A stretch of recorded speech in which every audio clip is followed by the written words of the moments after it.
Hi guys! Good morning! Welcome back po dito sa Gandara Sari Channel for Showbiz Update. Andito na naman nga po akong muli nagbabalik. Ang nagmamaganda ninyo kachismosang Kim Pao, wala na nga pong iba. Ang luharat na si Gandara SRU upang magatid sa inyo ng latest update and fresh happenings patungkol kina Kim Chiu and Paolo Avellino. And para nga po sa umagang ito, ang tatalakayin natin at pag-uusapan ay ang reason kung bakit nga po si Kimi naging emosyonal, mga kakimpaw. Pero syempre, bago po ang lahat ng iyan, sa mga hindi pa po nakaka-subscribe sa ating channel, pakiclick lang po tayo natin subscribe button at notification bell na nariyan po sa baba upang kayo po ay maging updated at ma-notify tuwing may bago po tayong chika at balita hinggil sa Kim Pao. Basta mga balita na may kinalaman po kina Kim Chiu and Paolo Avellino, sagot na nga po natin yan. And nais din po pala nating i-shoutout ang lahat ng mga nanonood sa atin ngayong umagang ito. Ayan, good morning sa inyong lahat. Maraming salamat sa pagtutok at pag-aabang sa aking mga daily updates. And darito na nga pag-usapan natin ang mga nasagap nating balita. At unahin na nga natin ang tungkol nga po dito sa pagiging emosyonal ni Chinita Princess nang makita at makasama po niya ang isa po niyang fan, mga kakimpaw. So eto na nga ang post ni Kimi or Lisa Sobera Babes. Ayan. So finally nasingil ko na. Huhu, nag-iyakan pa nga. Thank you so much, Prinsesa Chinita. I love you. Ayan, nag-iyakan silang dalawa, mga kakimpaw. So, sobrang tuwa na rin siguro, mga kakipi, And ang tinutukoy po niya dito na nasingil na niya ay yung post ni Kimi noon pong March 31, 2025 last year pa, mahigit isang taon na, mga kakipi.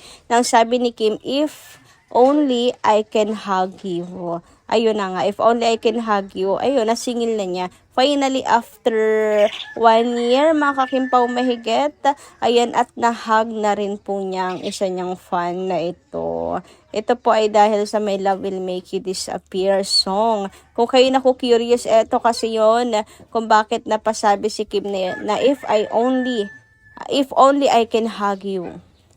Ang post kasi niya before, ayan, after movie, ayan, plinay agad ng sisi ko yung dilaw. Naiiyak na ako, tas sinunod yung warmer version. Di so for iyak, yung OA na to, sobrang nakaka-happy talaga sa puso ang dulot nyong dalawa. Ayan, May Dilaws, Prinsesa Chinita and Paolo Avellino. Ayan, sabi nga ni Kim, if only I can hug you. Grabe naman kasi talaga yung My Love Will Make You Disappear and yung team song nilang Dilaw. Mga kakipi, aminin nyo na LSS din po kayo, di ba? And ayun, after mahigit 1 year nga, mga ka-KP, finally nagkita na po silang dalawa at nag-hug na rin sila. And pagdating talaga sa mga fans, si Chinita Princess talagang nagiging emosyonal, mga ka-Kimpaw. Di ba? Kasi syempre, mula noon hanggang ngayon, talagang sinusuportahan po siya. Hindi lang basta suporta, todo effort po talaga sa pagmamahal po sa kanya, 'di ba? Sinong hindi po magiging emotional doon, mga ka-KP? Kaya talagang mahal na mahal po ng mga tao si Chinita Princess. Sorry na lang kayo mga bashers, pero wala kayong ganyang fandom kagaya po ng Kim Pao. Malayong malayo kayo sa Kim Pao's fandom. Ayan. Kung meron man kami may pagmamalaki, syempre ang mga ganitong tagpo at effort ng mga Kim Pao fans ay walang-wala kayo sa kalingkingan, 'di ba? Anyway, dumako naman nga tayo dito sa kiss ng Kim Pao, mga ka-KP. Sabi nga dito, first kiss ni Daddy Pao in public, talagang nag-level up na kayong dalawa. Grabe, 'di ba, mga ka-KP? Level up ng to the O, to the M, to the G, ng bonggang-bongga, mga kakimpaw, sila Kim and Paolo. And ayun na nga, grabing pag-amin to at pagdedeklara ng kanilang relasyon, mga kakimpaw. May kiss na, may hug pa. Ewan ko na lang talaga, mga kakipi. Paldong-paldo ang lahat ng mga nasa Edmonton, mga kakimpaw. May pahag na, may pakis pa, di ba? Mapapasana all ka na lang talaga na masaksihan mo yung ganyang moment nila Kim and Paolo. Kasi nga, it's a rare moment for me ng Kim Pao kasi nga very conservative vote at hindi po sila PDA, mga ka-Kim Pao. Pero ayun nga, since nangyari po ang mga bagay na yan, for me talagang pagdedeklara po ito ng kanilang relasyon. At dito po yan sa Edmonton, Canada naganap, mga ka-Kim Pao. Special, matuturing na natin special itong Edmonton na to, mga ka-KP, no, Canada. Finally, 'di ba?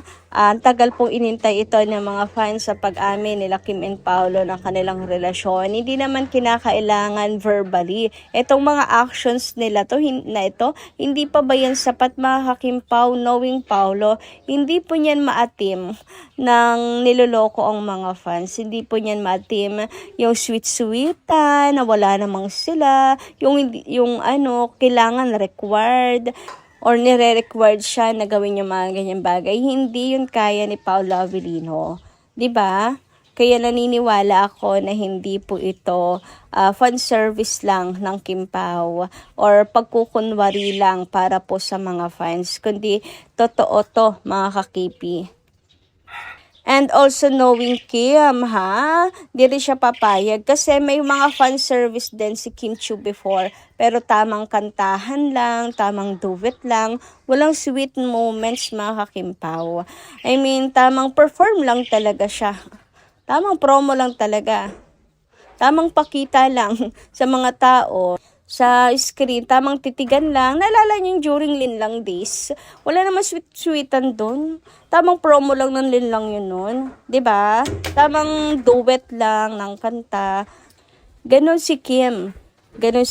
Lalo pat mga lalaki yung kasama niya, 'di ba? So, kapag promo lang talaga siya. Pero iba siya kay Paolo Avellino ngayon. Dati iba siya kay Paolo, ngayon iba na rin siya kay Paolo. Level up na nga, mga ka-Kim Pao. At doon masasabi na talagang pag-amin na to ng Kim Pao sa kanilang relasyon. Di kinakailangan verbally. Manhid na lang siguro kayo, mga ka-KP, kung hindi nyo maramdaman at hindi nyo makita kung saang parte dyan ang paglalantad ng Kim Pao. Anyway, dumako naman po tayo dito sa comment po ni Ma'am Jenna Radatu and Ma'am Norma Dayag. Good morning po sa inyo both. Hala, Miss Gandara, magandang araw. Excited na ako kung anong mangyayari ngayon, lalo na dumating na kamo ang family si Paolo dito sa Canada. Kasalan na ba? Kasunod? Thank you, Miss Gandara. Ayan, ingat ka palagi, Miss Gandara. Ayan, madam. Ayun, may mga chika lang naman. Tulad na sabi ko, wag tayo basta-basta maniniwala. Lalo na tayo rin po ang siyang madidisappoint kapag wala po tayong nakita, di ba? Pero, ang chika sa Toronto daw. Pero intay na lang po tayo sa finale ng tour nila Kim and Paolo. Mas maganda yung kung what you see is what you get. Okay? Mas maganda yung makita na lang po natin ang biglaan kaysa sa tayo po yung mag-assume. Sabi naman ni Mas Norma Day, good AM, eto na, yung most awaited part na hinihintay natin mga senior fans ng KP. Praise the Lord, hallelujah, amen. Pinaka-inaantay, yes, true. Alam nyo kung bakit? Ang daming tao. Talaga, ito yung inaantay nilang moment nila Kim and Paolo. Daming tao pumunta sa Edmonton. Kita nyo yun? Yung daming dumalo sa show nila Kim and Paolo. Grabe, bongga talaga. As in, dami nagmamahal sa Kim Pao sa Canada. And kung sabihin man nila na may pa-promo ang KCG na tickets, ay ilang piraso lang naman yun, mga 50 tickets lang naman. Sobrang daming tao doon, di ba? Almost 3K, 4K katao kung inyong estimate. So marami pa rin talagang nagmamahal po sa Kim Pao. And hindi nyo yun mababago, mabubura, kahit ano pa mang palusot ang gawin nyo, yan po ang katotohanan. Marami nagmamahal kina Kim and Paolo. Ayan, excited yung mga bashers sa Kim Pao's World Tour para mapahiya na. May pa-World Tour pang nalalaman. Lalangawin lang din naman, Sinong nilangaw? Wala akong makitang langaw na nandun kasi punong-puno. Seated po ang show nila Kim and Paolo. Kaya tama lang na manahimik po sila ngayon kasi nga sobra-sobra na yung pagkain po nila ng alikabok. Mga kakimpaw, sobra-sobra na ang kahihiyan.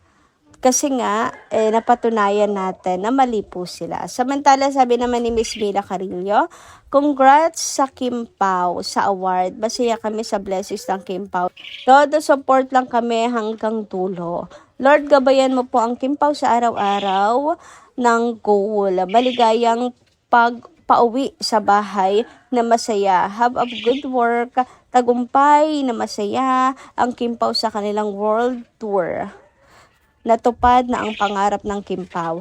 Todo support lang tayo sa ating idol. Sapat na sa atin at sa amin makita ang Kim Pao. Nandito lang kami sa paligid, nakasubaybay lagi sa Kim Pao. Blessings, support lang tayo. Abangan natin ang movie, teleserye ng Kim Pao. So yun lang po muna guys ang ating update para sa umagang ito. Maraming salamat po sa inyong pakikinig. And kita-kits po muli sa mga susunod dati chika. Maraming salamat at ingat po kayo palagi.